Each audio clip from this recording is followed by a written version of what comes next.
When you reach the informational text connection questions for chapters 5 and 6 of the Watson's Go to Birmingham, you're going to need to read a News ELA article about the beginnings of Social Security. The link is in Blackboard. Once you've read that article, you're going to have to answer several questions. Be sure to choose the Lexile level that fits you best.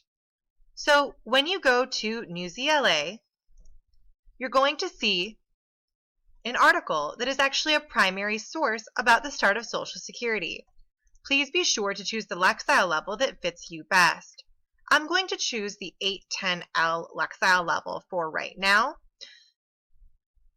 With all of the Lexile levels, there is an editor's note in this italicized font. The editor's note in this italicized font explains the start of Social Security. It isn't actually part of the pamphlet. It is background information to help you understand what you're reading. The text of the pamphlet begins when you see the non-italicized text.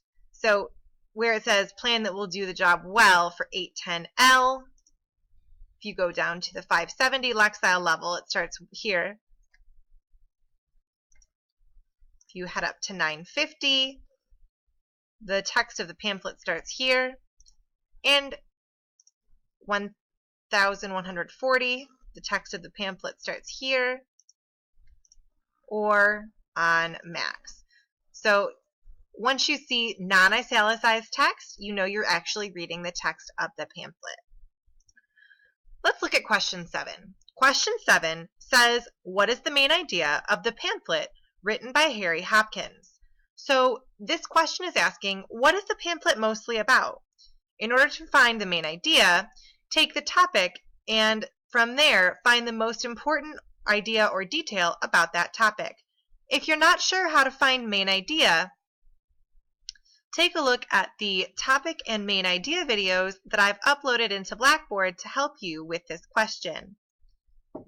Question 8 asks you to list 3 details Hopkins includes in his pamphlet to support his main idea. You won't be able to answer 8 without answering 7 correctly, so be sure to be careful with question 7.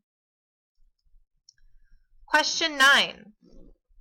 How does the information included in this pamphlet and its description relate to the events we have read in the Watson's Go to Birmingham 1963?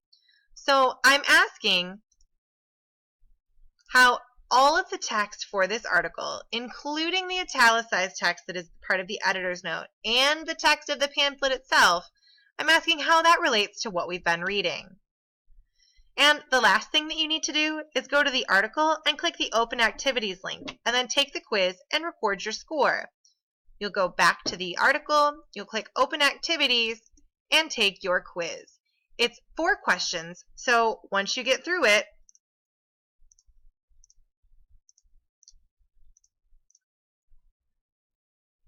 be sure to record your score. I got a 1 out of 4 here, so on my paper I would put a 1 on this line. Obviously, I rushed through it, so my score is pretty low, but if you take your time, you should be able to get all 4 points.